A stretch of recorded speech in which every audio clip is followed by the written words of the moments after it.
Well, but here's the thing, right? So you're a consumer, you're a buyer, you're a home buyer, and you go into an offer with the expectation that, and I'm trying to make this up as we speak, right? So bear with me, right? So you're a homeowner and you're going in with the expectation that the seller, and the seller equals the seller and or the listing agent, right? The selling party is going to contribute.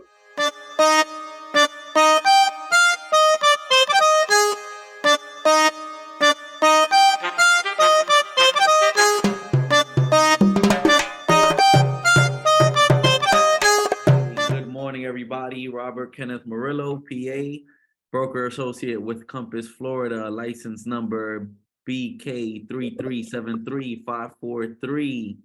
What's going on, John? Good morning, John Sepulveda, NMLS 1309244. Ready for another day. What's this? Episode number 20. 20. Wow. It is Friday. In a month? Wow. That's cool. Yeah. It's been going by fast. Making progress. Yeah. It is Friday, Financial Fridays. You know, we have the countdown going on. 26 days until May 10th? May 10th. So yesterday it was funny how we talked yesterday, right? They said next month, they're going to be like, the headlines are going to be, oh my God, the inflation's going down. What a surprise. So yesterday, the March PPI report came out. Okay. Which is the Producer Price Index. Producer Price Index. Correct. The other one is the C. Consumer. This is P, Producer. So this is for like wholesalers, right? Okay. So this is a survey that they do for the cost for wholesalers, producers, with the cost of producers, right? So if their costs go up, if the wholesalers' costs go up, that means the consumers' costs go up, usually, right? They're kind of tied together. When the producer cost goes down, it does not always necessarily mean that consumer goes down, because they don't always extend that pricing onto the consumers. Because they see, all right, if people are willing to pay this price, we already brought it up. We don't have to bring it back down. We could just correct. Take advantage of these profit margins. Which was part of my train of thought when I decided to go full electric on my vehicles, because that got part of the reasoning, right? They got us to $5 a gallon for whatever gas was the peak. They got us there. We kind of survived. They kept us there, and then they brought it down, right? So now they know that we're okay. Like now they know that 350 is okay. Like people are happy. They're it's lower. Yeah, 350 is low. Last time's reduced significantly. Yeah, but it was $1.50, whatever it was. So they got us accustomed to that price, and that's where it's going to stay. We're not going. I don't think we're going back down unless something. That's a good catchphrase for inflation is that high is the new low. Yeah. Expensive is the new cheap. That's gonna be the name of this episode. High is the new low. High is the new low. Yeah. Expensive is the new cheap. Yeah, exactly. Oh, it's insane. So I mean, that's how, So anyway, so the PPI came out yesterday, and again, it's not rocket science. It's just data, right? It's just the numbers are starting to track, and there's if you look at the charts of historical charts, the PPI and the CPI report, they're correlated. They're definitely correlated, and the PPI is a leading indicator of what's to come, and historically that has been the case, right? So now the PPI went down suddenly, right? It just went down, and the headline, I went down. I finished after we finished recording yesterday, and did some stuff here in the office, and then I went downstairs to get some coffee, turned the TV on, and the number had come out, and that was the first headline. Oh my God, what a surprise. Inflation seems to be under control, or seems to be going down, something like that. So the numbers are, I wrote them down because I was at the beginning, I was doing from memory, but there's too many numbers and I don't want to give you the wrong information. So the Producer Price Index, the headline number, the reading went down from 4.9% which was the revised report from last month. This month went to 2.7%. Oh, wow. So you see, Essentially over 2 points. you see, but we had that conversation yesterday. It's going to go down 2 points in the CPI when it comes out. But you see, you already knew about that, and yet your reaction is the same. Oh wow, like that's exactly what's going to happen. So what did it do yesterday? It brought the stock market, like people like, oh, the inflation's coming down, the Fed's going to stop hiking rates. Oh, okay, it's over. The pivot is coming. Like that's sort of what that fuels that kind of data from the people that are not really paying attention. So that just indicates that, again, just data. The headline, the number, the core, which takes out, again, just like the CPI, they take out energy and housing costs. It fell it fell 0.1%.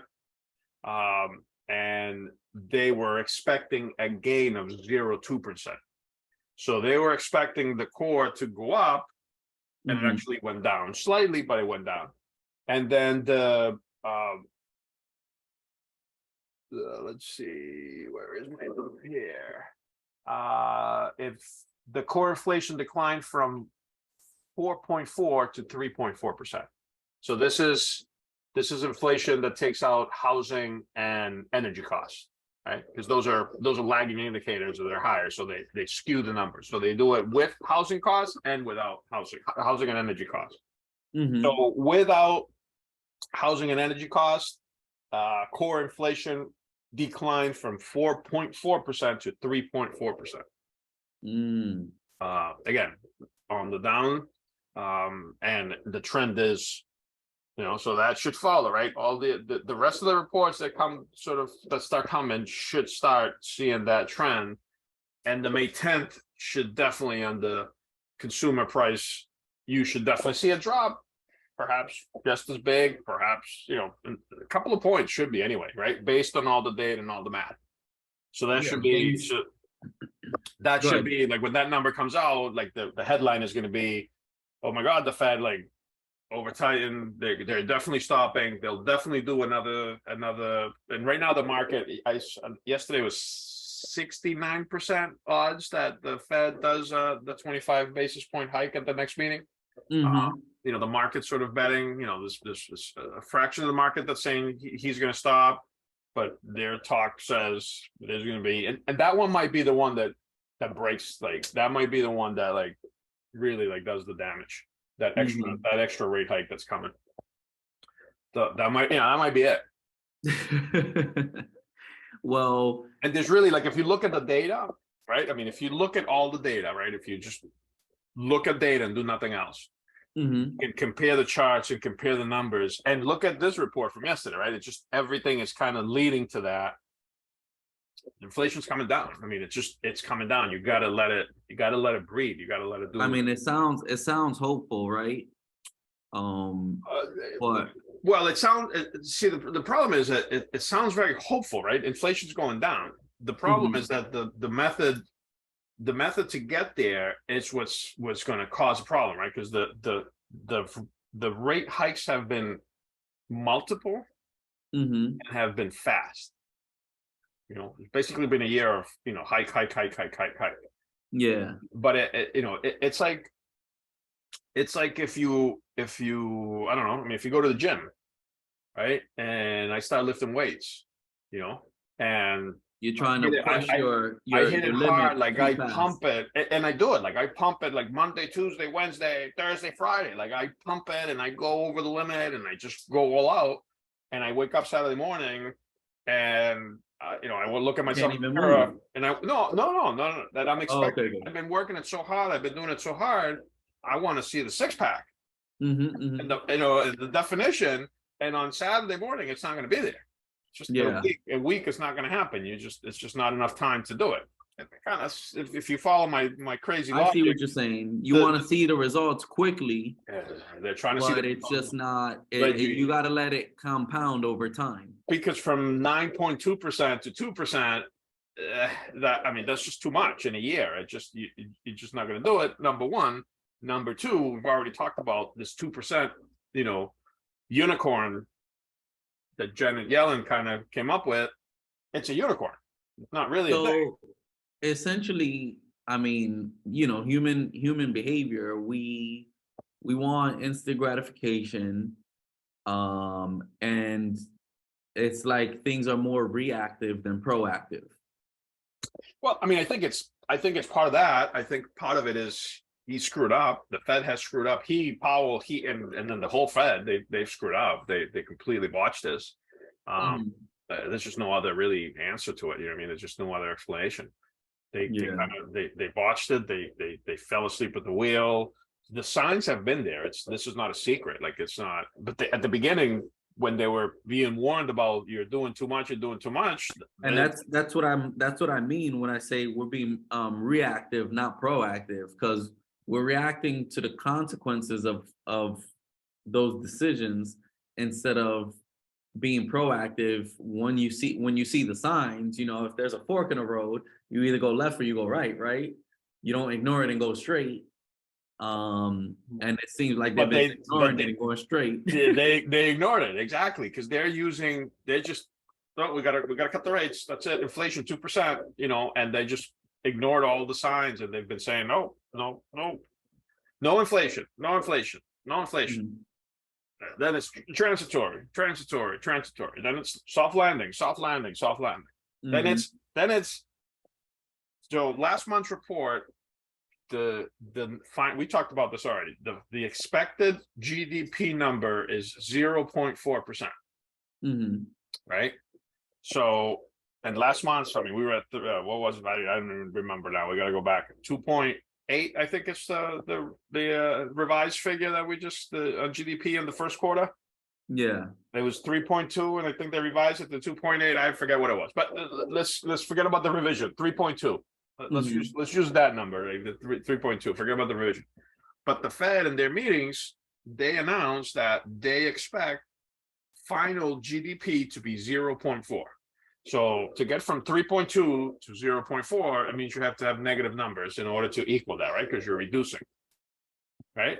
It's at 3.2 now, and the Fed is saying at the end of the year is going to be 0.4.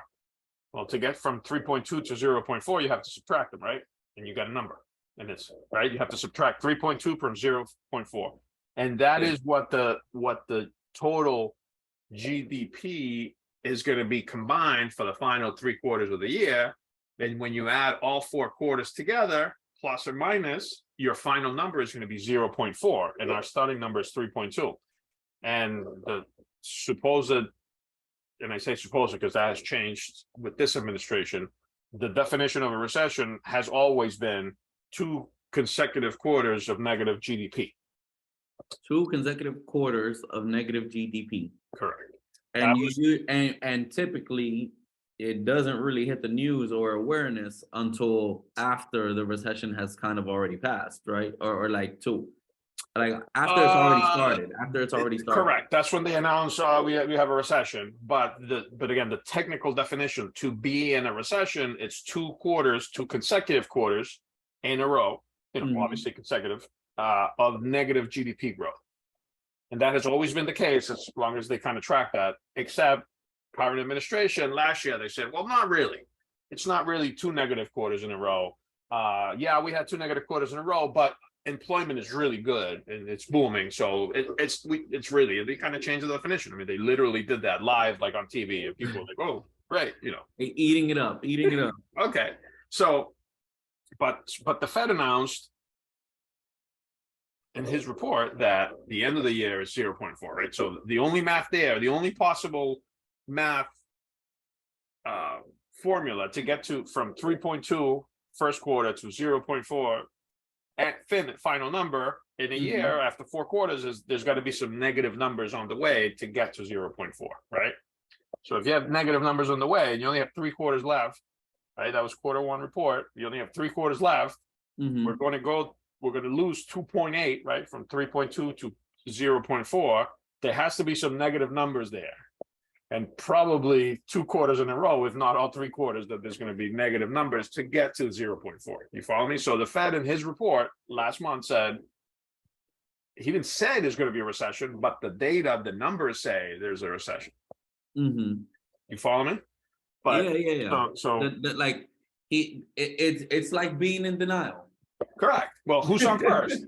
Who's on first? Because then they say the numbers say the report that they hand out to people says there's going to be a recession, but then their mouths say, "Oh no, we're fine, under transitory, soft landing, no recession, we're good, and economy's booming." No, it's not booming. There's a problem. So you have a mixed message coming at people, and you're dealing with, or they're dealing with something that has really never happened. Like they're dealing with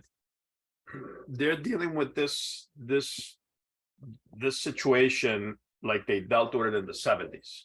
Because in the 70s it worked, right? So what happened in the 70s, the inflation started, and this is just from reading, right?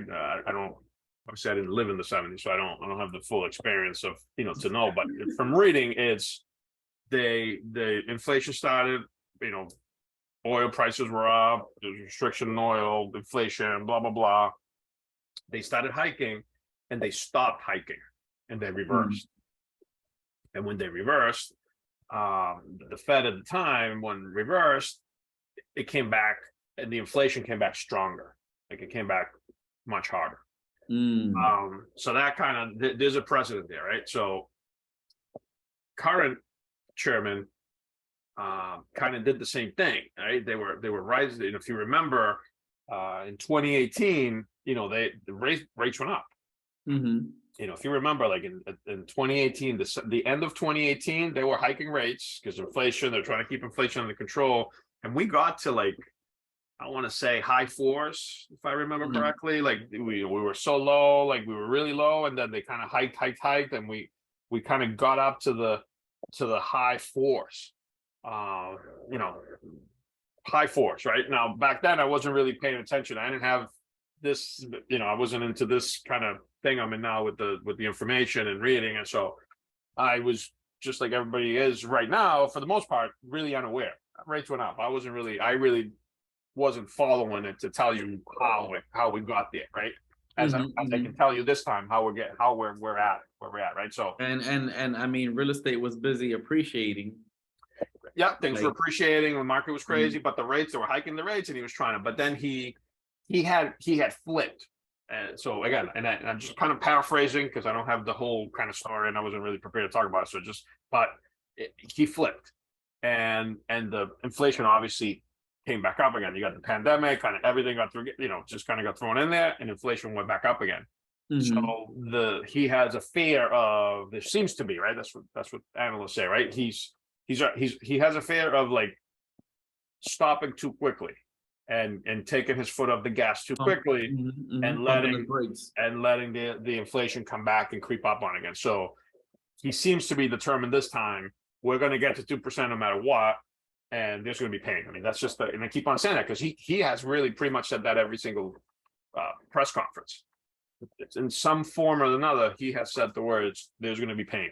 In other words, brace yourselves. To the economy, yes. Yeah, I mean, there's going to be pain. And how is there pain? There has to be, to bring inflation down, you need, you pretty much shut off access to capital, which he's been doing, and unemployment goes up, which he has not managed to do yet.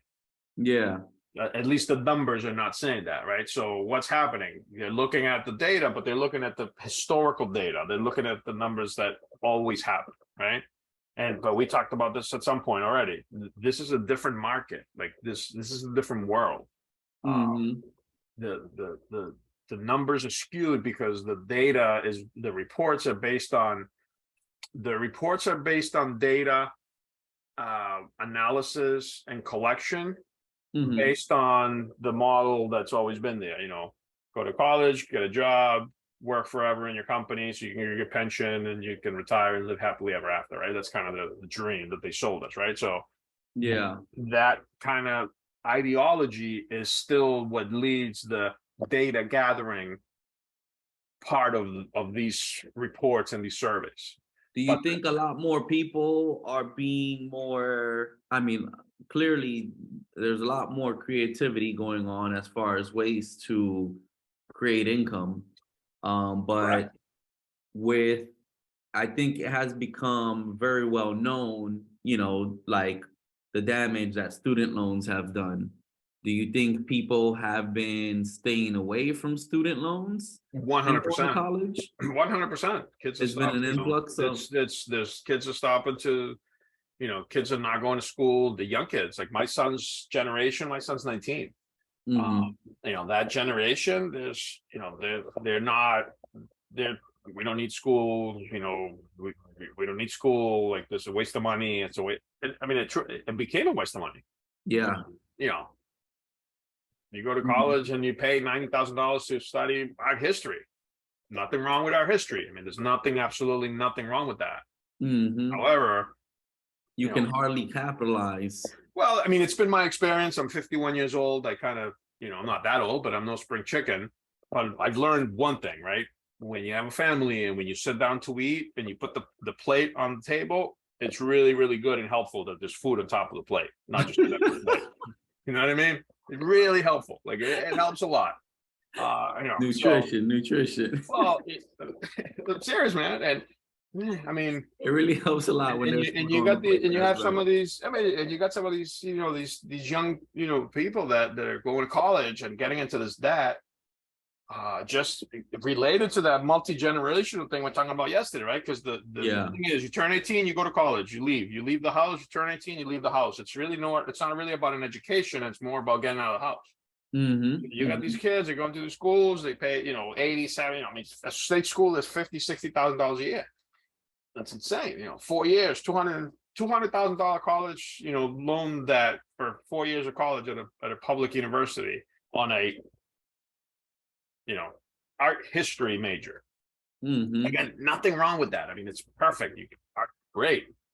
But however, how do you feed your family when art history degree? I mean, yes, there's Yeah. people who work in that field, but how many really job openings are in the art history field? So these decisions that these kids, because they're used to this, the system has always been go to college, get a job, Mm-hmm. you can get a Prepare for job, college. You and start preparing for college in get a high job, school. and you get a good job with a pension, and you work in the same company for the rest of your life, and you do that, and then, but you don't hear that anymore. There's like, you don't really. How many people have you met recently that have worked in their job for the past 20 years? No, not often. You don't see that. The most common story, and it might be because of who we're surrounding ourselves with now, right? Now, other agents, other people in our industries, the story is, oh, I was corporate and then I wanted to go off and venture off into my own thing. So because people are caring more about what their happiness is, their passions, their obsessions, really. Yeah. And the pandemic added to that, like made it Absolutely. more clear to people, like, well, wait a minute, what am I doing here? Like, and then people started switching. So the job, and that's a number that's thrown out there. And I don't know, I'll look it up and if I remember and throw it out at some point, what the labor participation rate is. Mm-hmm. Mm-hmm. So it's not the unemployment rate, right? Unemployment rate is how many people are looking for job and how many jobs are available, right? And then that's the number, and that's the unemployment rate. That's how many people are unemployed. But that figure is skewed because the labor participation, the amount of people looking for job or participating in the labor force, has reduced. And now, what is the labor force? The labor force is W-2 employees. Mm-hmm. That's how they measure the labor force. You know what I mean? Because they're they don't do those surveys. They don't count Contractors in and those surveys, right? They don't, because the realtors are not, they're independent contractors, right? Just mm-hmm. like they don't count all the people that have side hustles. I mean, how many people are living off a side hustle right now?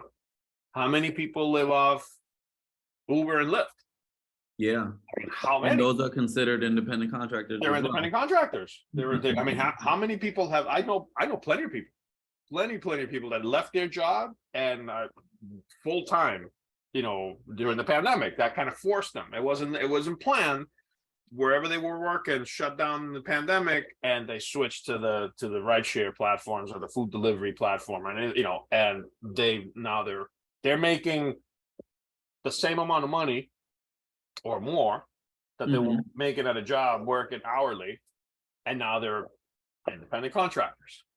and better people like that. I mean, you know, so there's but you have to look at the data, right? If you're going to look at the numbers, you have to take that into consideration, because otherwise you're looking at the wrong data, and you're getting your output is incorrect because the input is incorrect.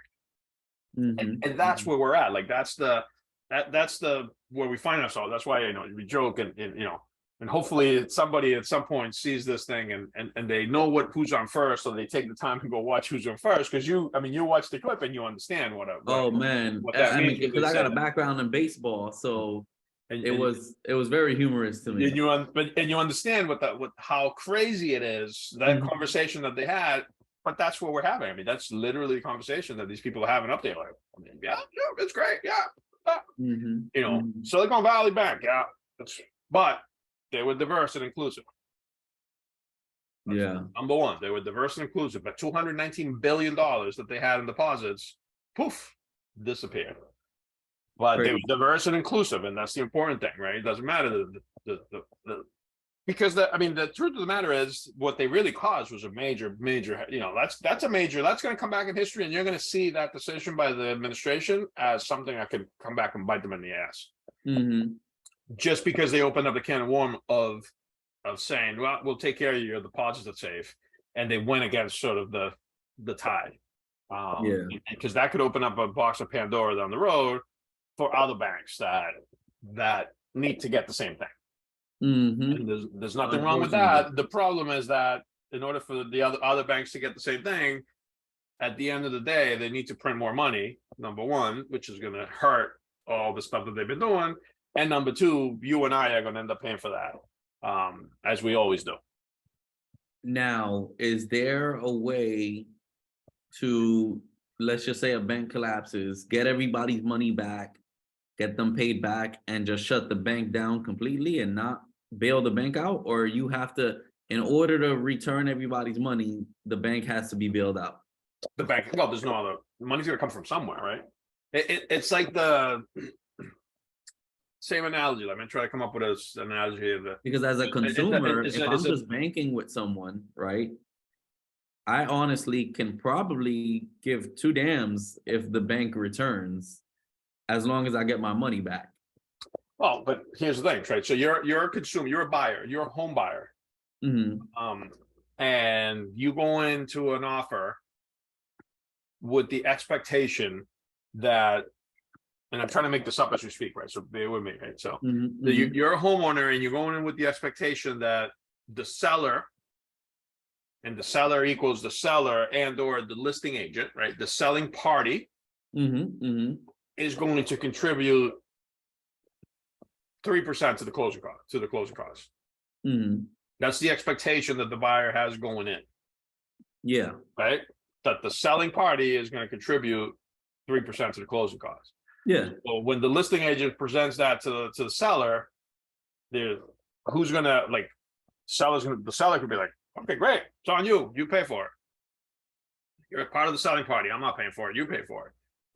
There's a disconnect in the communication, because the buyer has the expectation that this is what I'm going to get 3% is being delivered. Yeah, you know, and then the buyer gets the 3%. Great, the buyer's happy, right? So the buyer is the depositor. The buyer got the money back. Like based on your example, right? Your depositor gets the money. The buyer, in the example I'm giving you, gets the 3%. Who pays for the 3%?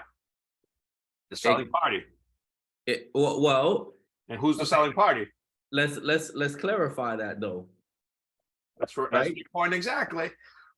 That's my point exactly. That's my point exactly. We're going to clarify it. You see it? Yeah, because where I'm going. Who's actually paying for it? Exactly. Who is the buyer? The buyer is paying for it technically, right? It's just the seller. Instead of the seller receiving it, the buyer's receiving it back from themselves. Does that make sense? No, well, I mean, it does, but that's not where I'm going with it. Okay. So it's the selling party. Where you're going with it. So the selling party is, right now in this example, is made up of two people: the owner of the property and the listing agent. Somebody's going to pay for it. The buyer's going to get their 3%. So does it make a difference who pays for it? It's the selling party, but does it make a difference if the seller pays for it? It comes off from the seller's proceeds, or it comes off from the listing agent's proceeds? Is there a difference in both? 3% is 3%.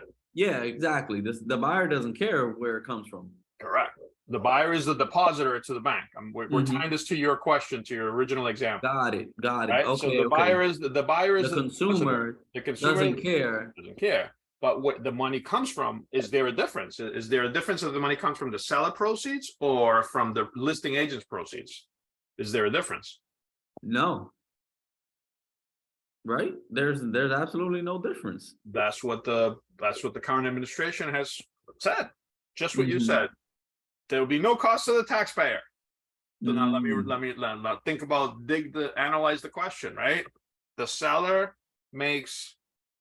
owes $200,000 and sells the house for $400,000. That's $200,000 proceeds from the sale. Right? The listing agent, I don't know, what's the going rate for a listing? Let's say 6% total. 6%. There's a co-broker involved. They split the commission 50-50. Buying broker gets 3%. Selling broker gets 3%. The buyer is going to get 3%. Seller pays 3% from his proceeds. The money comes from the seller's proceeds. The listing agent pays the 3% from his or her proceeds. How much money is the listing agent going to have left over? Nothing. Exactly. So is there a difference between where the money comes from? Does it impact the seller and the listing agent differently depending on who pays the money? Right?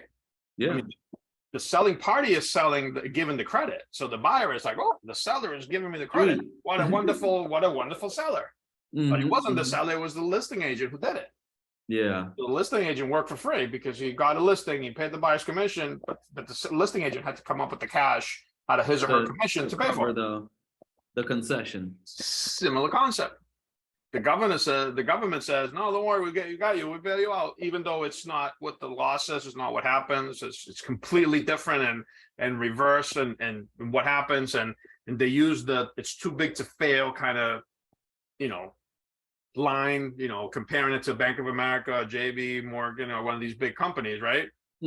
Which it's not. It's just some small bank in California that was just full of people who were startups and actually had a kind of a scam. I mean, I don't know about banking and regulations, and I'm sure it's not illegal, but it's kind of a scam. You set up startup businesses, you give money to a startup, joint venture. You say, okay, we'll give you the money, but you have to deposit the money into this account and this account only. That's what they did.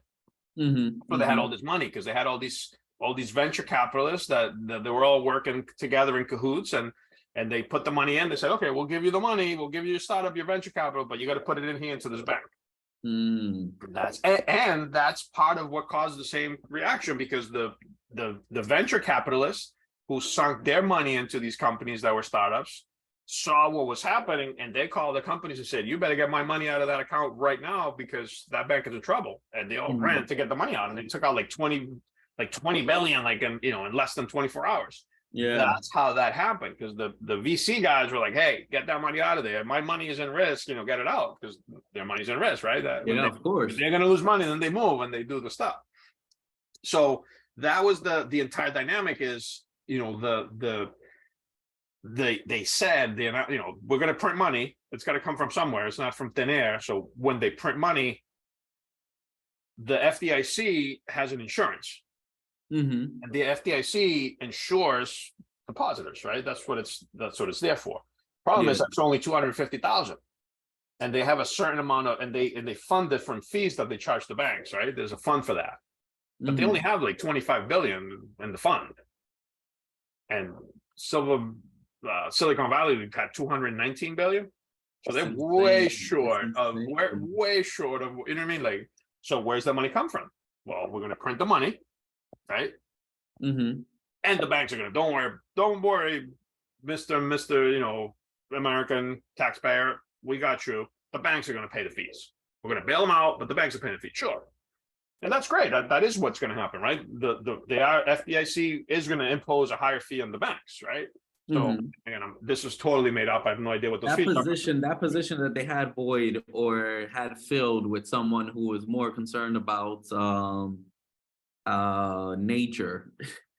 Did they revise that matter? Did they they all got fired. Position? No, they all got fired. Well, so she wasn't hired for that position.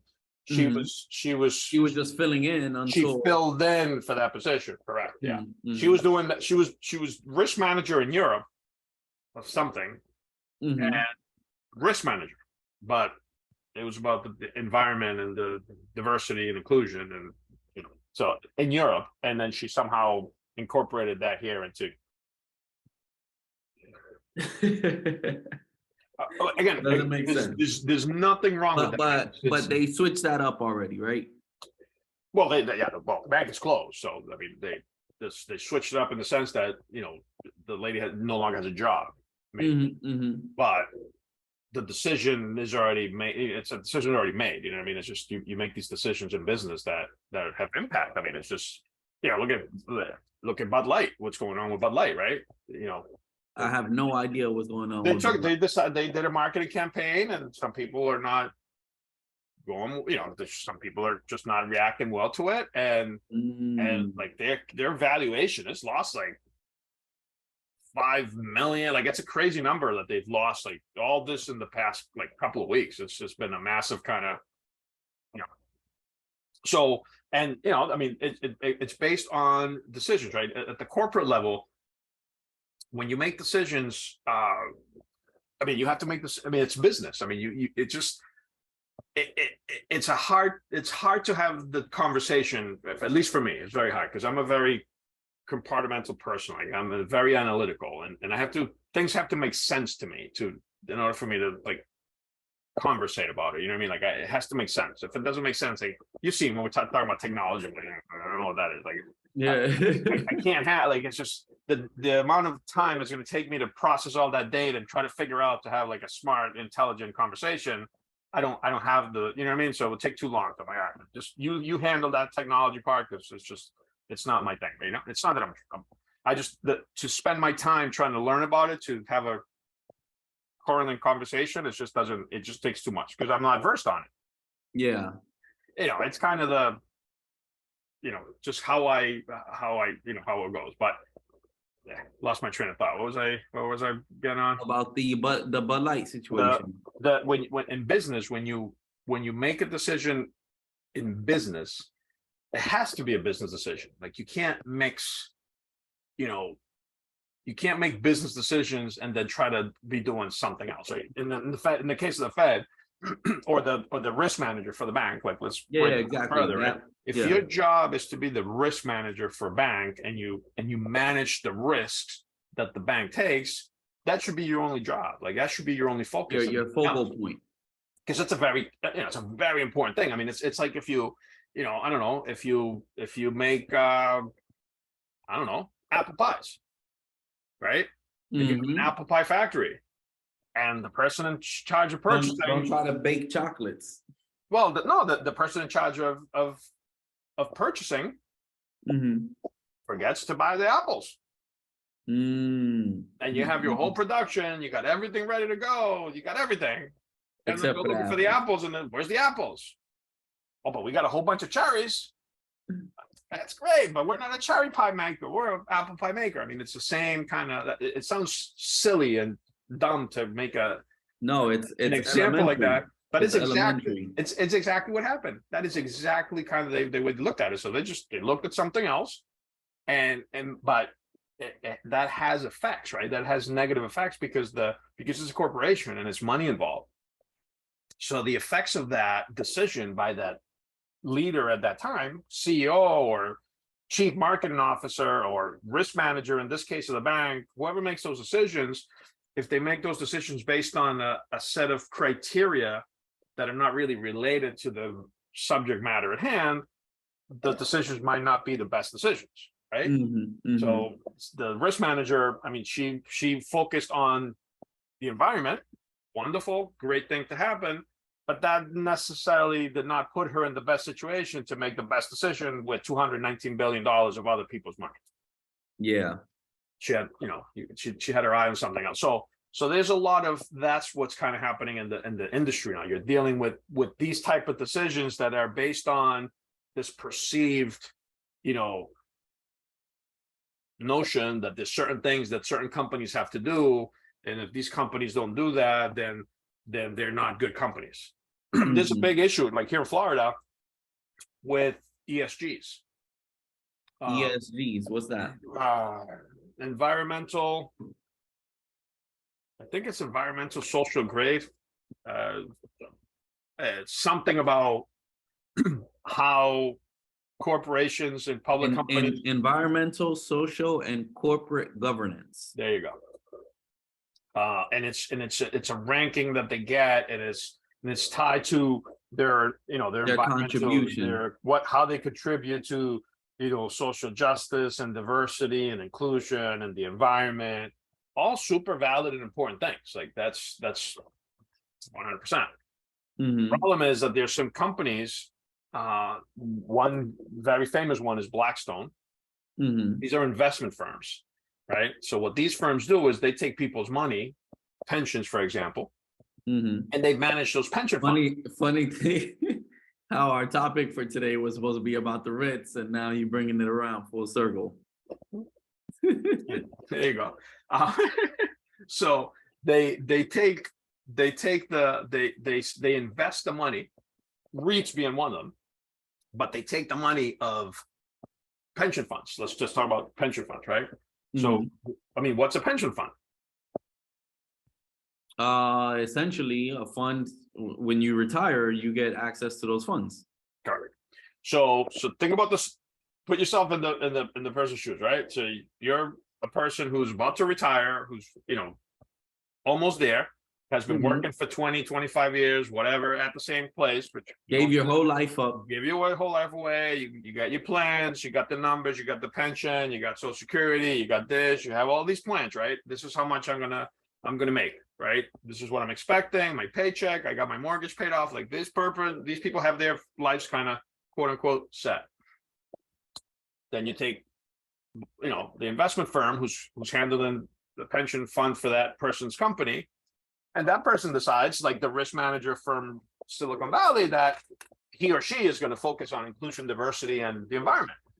And then ESG that's a directive that companies have, that they need to invest in funds that meet this ESG criteria. And I don't know what the criteria is, right? But it has to do with environment, diversity, inclusion. I know that. So, and they take the funds, the money from the pension funds that this guy has been working for 25 years and his retirement's on, and they invest it into companies that promote this ESG notion. Right? So take Silicon Valley. It's a perfect example, right?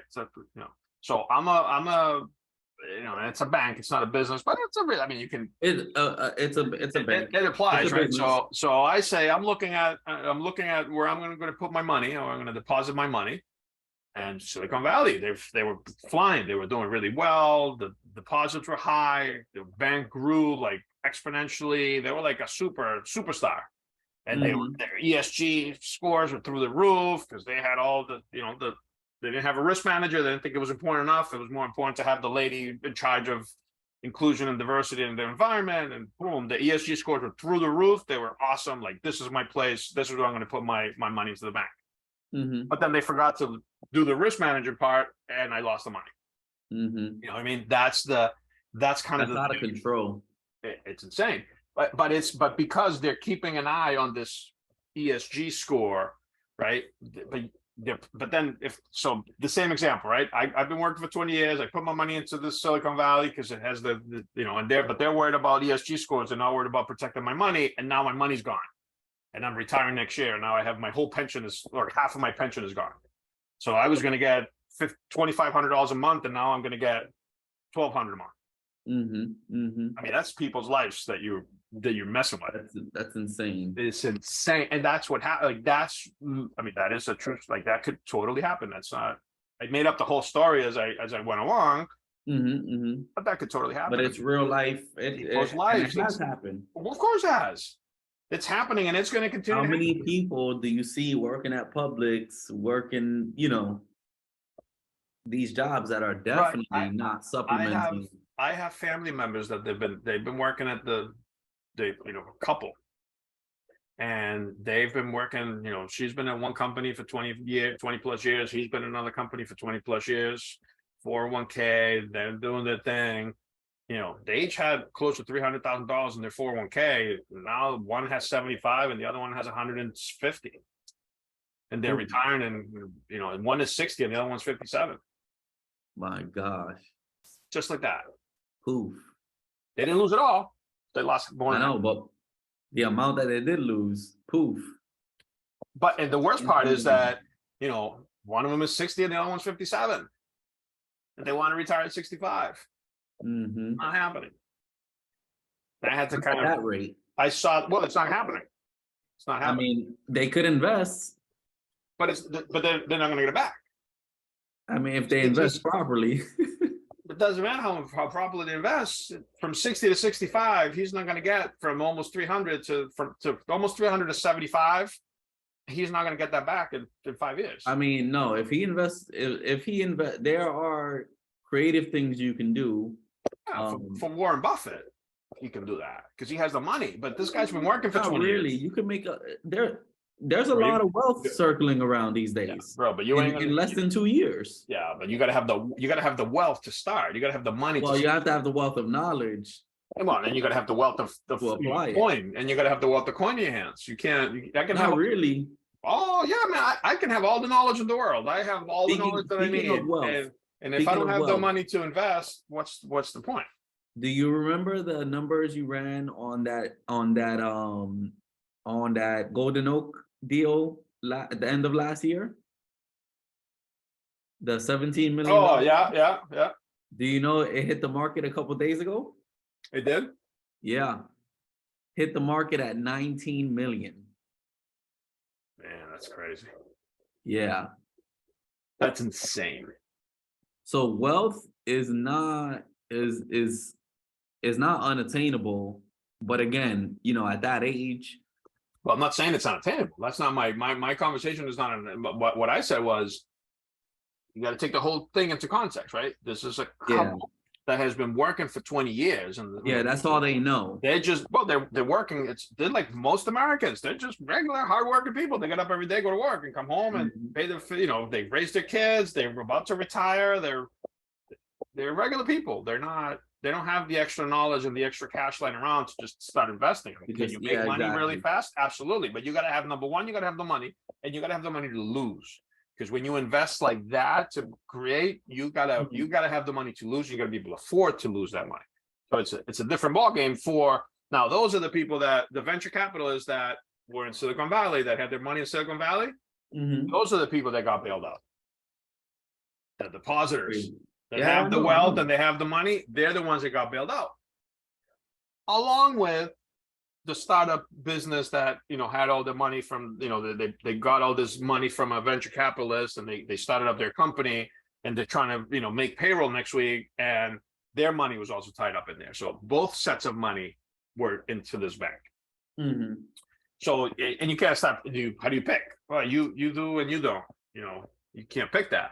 And that's the whole who's on first thing. That's kind of what the Secretary of the Treasury kind of alluded to with that whole who's on first thing. Because on one day she said yes, on the second day she said no, and the third day she said yes, and when she said yes, she kind of said, "We'll pick who we give the money to." Yeah, exactly. And then she realized, she said, "Okay, all right, you can't say that. Like, we can't tell the people that we can do it, but we can't tell people we're doing that." And they kind of backtracked it, and that's where the whole "who's on first" thing came. Yeah, but it's really, I mean, those decisions. So back to the ESG, right? If your strategy is if you're a fund manager, the title that says what you are, right? You're a fund manager. You manage the fund. Therefore, if you manage a fund, the objective should be to make money with that fund. Right? To create more money. You know, if you manage a baseball team, your job should be to win the championship, right? But we switched.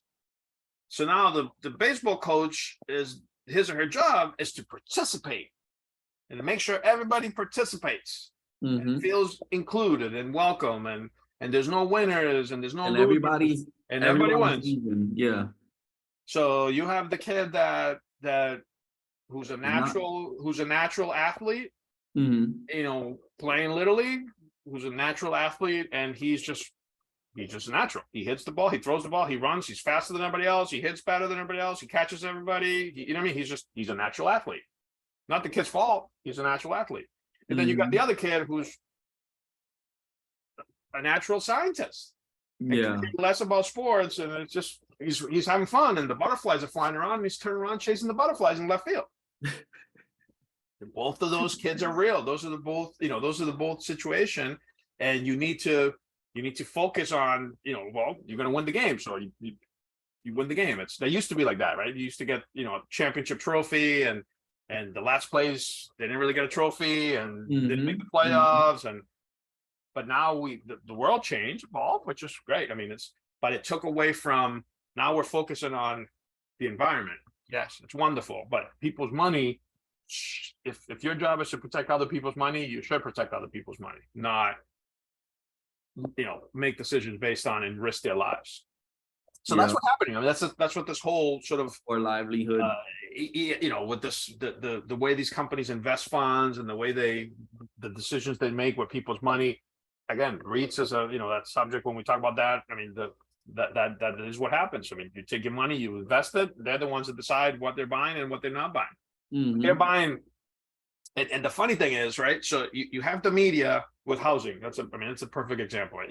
On one side, you got the media saying there's a crash, doom, gloom, stay away from real estate. It's terrible. There's no bueno. Stay away from it.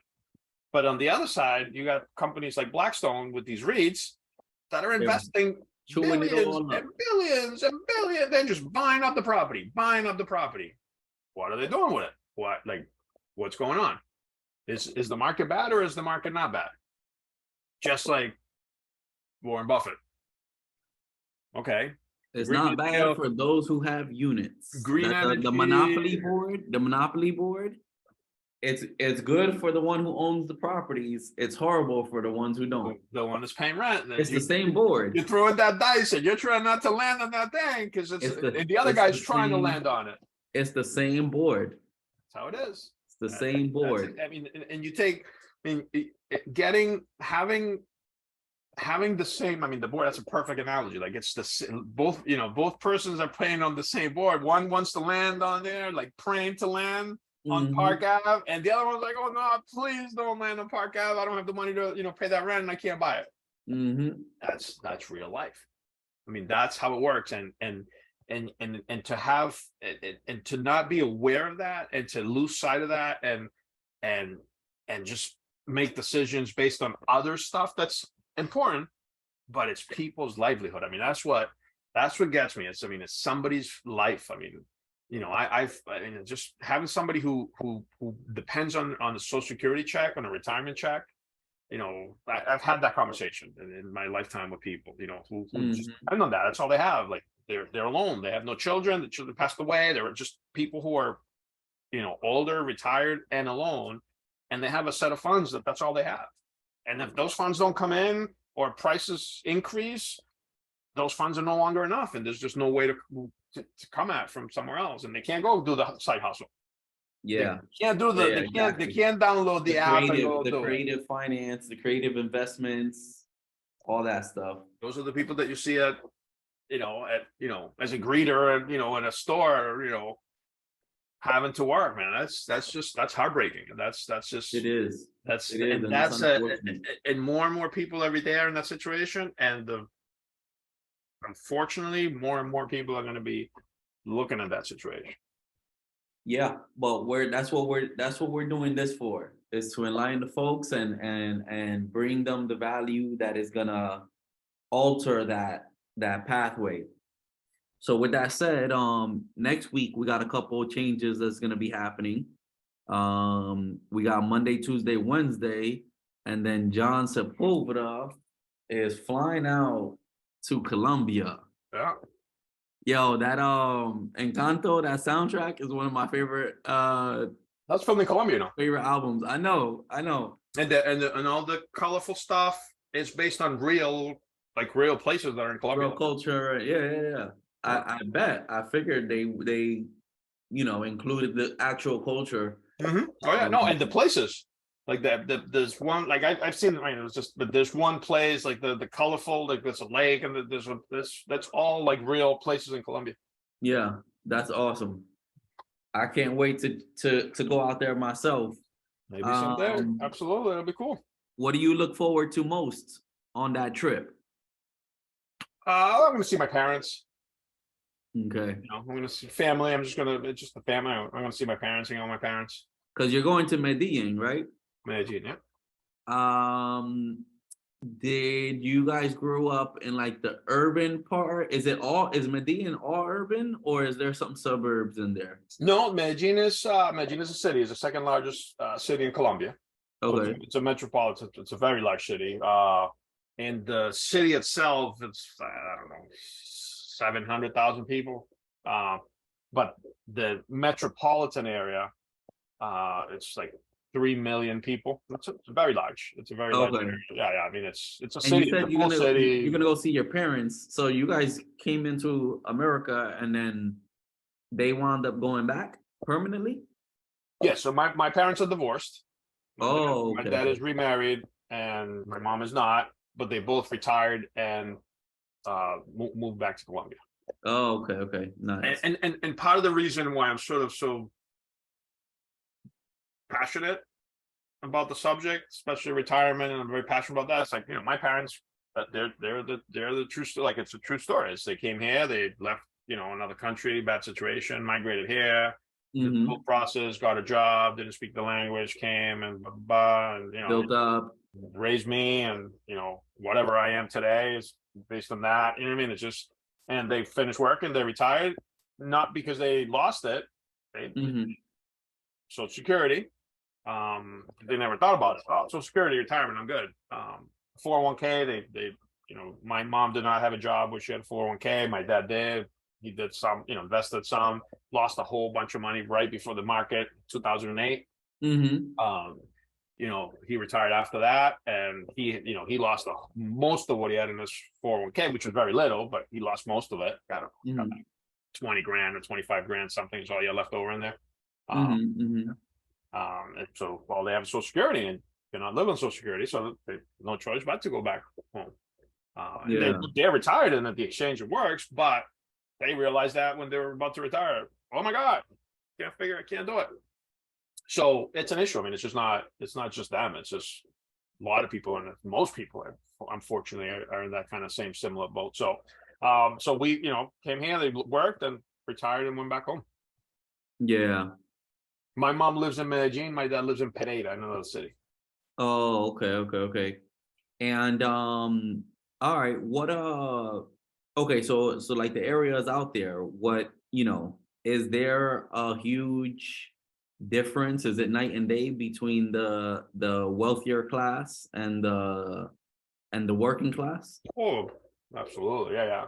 I mean, it's like everything. I mean, it's much more marked, if you've done any travel in anywhere else in the world for that matter, but Latin America, I mean, if you see there's definitely, and Latin America is more, I mean, there's a high class, and there's really no middle class. Like here in America, we still have a little bit left of middle class. I mean, in Latin America, the middle class the gap is increasing. Yeah. I mean, in Latin America it's much bigger, the gap. I mean, it's it's really upper middle class and high class, and then everybody else, because not even the middle class is struggling. And it's like everything, right? Every time there's a market thing, the rich get rich, the poor get poor. I mean, the rich get richer, the middle class become poor, and the poor get poor. That's sort of how that works. Yeah. All right. Well, you're gonna be out there. I'm gonna be holding down the fort while you're gone as of the 20th. Tuesday is National Tax Day. That's where we're gonna be getting on the call with tax specialist Heidi Rodriguez and having a discussion based on the post that you did earlier in the week. The seven ways homeowners can save big. Okay. So with taxes. So pretty much it's gonna be Monday, Tuesday, Wednesday. You'll be out of town, and then you'll be back just before May 10th. Correct. Yeah. So May 3rd will be the the day I'm back to like be able to, and we'll So see. we have a full week of the We'll play by dance ear. preparation. We'll do we'll play by ear, and then we'll you know we'll talk. We'll stay in contact. If there's anything newsworthy to kind of report, Mm-hmm. you know, we'll do it. All right, sounds good. Even if it's a separate, and we include it into the day's thing, or we'll figure it out. If something, worthy comes Significant out, comes up. where there should be, that warrants like an explanation, so we have it, right? So it doesn't sit there for like 2 weeks and then try to explain it when we come back, because it could be, things could, hopefully not, but a lot of things could happen. You know what I mean? So No, I got you. we'll play it by ear. I'll Alrighty then. So, any last thoughts before we let them go? No, man, it's I can't believe it's been a month. That's true. I mean, I honestly, a month ago when we started kind of doing this, wow, so You remember being concerned whether or not there was enough to talk about? No, I mean, not really. I mean, it was never really too. We figured we chit chat a lot. If anything, we talk too much. Probably, hopefully we're not boring people. And they're listening to it. But that's the idea, right? It's just to have this data, this information there that people can at some point and utilize this, repurpose this material. Correct. Yeah, we're just that people can digest. Offering insight and value and sharing it with our audiences. I mean, I love doing this because it's the only way I can learn is the only way I'm learning something, and I know I'm learning something, is if I'm able to repeat it and teach it to somebody else.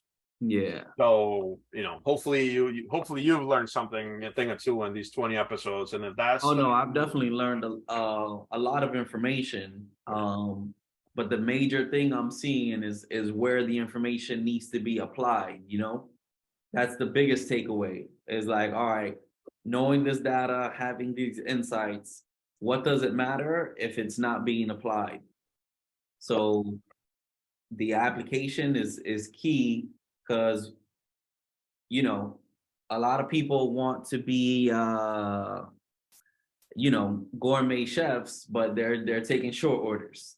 Well, they want to take a pill. So, they want to take a magic pill and overnight, be like that. And I mean, if we think about it, right, and I haven't really thought about it with this perspective I'm about to say, but if you think about it, like the first day we did it, the title of the presentation was like, it's still time. You still have a little bit left, not much, but you still got a little bit of room. You can still make a decision.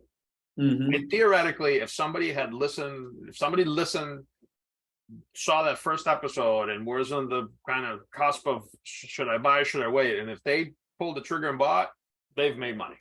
Mm-hmm. I guarantee you 100%, if they actually that day or around that time they decided and they did they pulled the trigger, they're going to make money. And then by the same token, the people that have not listened to that, they're not going to lose money if they haven't bought a house. Mm-hmm. They're just not going to make as much. Yeah, that's really all it is. And they've another person has made the money, because the money is just an instrument. It goes back to that monopoly board. It goes back to the monopoly. Somebody else is playing the game. It's a zero-sum game. Somebody wins, somebody loses. Yeah. And money was made for people that know and obey its laws. Mm-hmm. That's the people that have money. Nobody else. You have to know and obey its laws. There's changes. There's certain things. The royals, right? They're born into the money. They have the money. They don't have to necessarily follow and obey the rules because they have so much of it. Right? Eventually, they could lose it all, but there's exceptions. But in general, money is made and reserved for people who know and obey its rules, and you have to know and obey them. You have to, in order to know them, you have to study them, and then you have to learn them, and then you have to not only learn them, but you have to apply them and utilize them. Yeah. And that's a challenge. I talk to people, that look at their credit, they want to buy a house, they have some issues, they have some debt. I want to buy a house. Okay, here's a plan. Here's a financial plan. Complete that. If you complete that, I'll give you a map of how to get out of the debt and how to be able to buy a house. Yes, send it over to me. I'm going to do it. 1 week, I haven't gone to it. I was really busy. Next week, oh, my kids were sick. The next week, oh, we went on vacation. The next week, oh, I did this. And it's real easy for people to make excuses. It falls off the priority list. Falls off of the plate because it seems unattainable. Not only that, and unfortunately, humans are wired to gravitate towards pleasure, right? And to gravitate away from pain, right? And if you're going side by side, the gravitating towards pain, even though it's more appealing. You mean towards pleasure?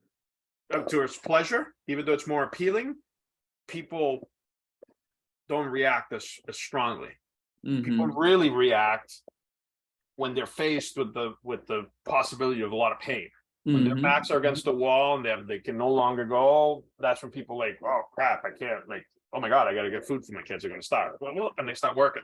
And they pay the debt, they get the money, whatever people do, right? That's how we all do. We're all survivors like that, right? So we get out of that mode and we react until we get back into a little bit of comfort zone, and then we stop, right? And then it's you gravitate towards pleasure, gravitate away from pain. But the trigger is really the pain. Like people really act when the pain is inevitable. Yeah, when you experience too much pain. And you don't want any more. But unfortunately, if they started acting, gravitating towards pleasure early on, then perhaps the pain could be avoided, or some of the pain could be avoided. They don't. Unfortunately, just human nature is like, I'll get to it later. It's not painful enough. I mean, yeah, exactly. I live paycheck to paycheck, and I have, some people are just pain freaks. I mean, they don't know. Well, they get overwhelmed. Yeah, they get overwhelmed, and it's more painful to make the corrections. So it's less painful to stay where they're at. So they stay where they're at because it's more painful to make the corrections. Yeah. If I have to go, if I get my pleasure and joy out of buying the, $9 small coffee at, whatever coffee shop I go to in the morning every day, if I like that, I gravitate towards that pleasure more than the pain of not drinking, not spending the $9 for the small cup of coffee because I'm in debt, and let me just make coffee at home and bring it to the office. That people will go to it's easier to go spend the coffee than to make the coffee at home. Yeah. Whatever. Unfortunately, that's how the majority of people live their lives. And that's the pain. And then on top of that, they just don't have the information. They have misinformation. Correct. So they think they're doing the right thing. Well, because if you look at the news, don't buy a house is bad. House will crash. So the person that doesn't have the information is saying, ooh, I'm a savvy investor. I'm staying away from the market because it's going to crash. That's what everybody's saying. I'm going to pay rent. It's on TV. Investor. It must be true. It must be true. I mean, that is the state we live in. Unfortunately, So hopefully we can help some people along the way, and somebody find some sort of something of value from these chats, and starts a process. Nobody's going to change their life by just listening to us. That's not the thing. But hopefully somebody gets something that says, "Oh," and you start going down that path, and you start getting preparing yourself and putting yourself in a better position to succeed, and your family. The way I see it is, if we can help in every episode, somebody can take one thing from something that we discussed and apply it in their lives, then I feel like we've fulfilled our purpose in this. 100%. And you know what could multiply that 10x? If that person that did some of that could share that with somebody else. And then you really start, hopefully the compound, the positive compound effect. Yeah, hopefully one little chip at a time. So we'll keep on fighting again. Well, with that said, I'm Robert Kenneth Morillo, PA, broker associate with Compass Florida, license number BK3373543, episode 20 with John Sepulveda. John, let them know. NMLS 1309244. Thank you for tuning in. Have a great weekend.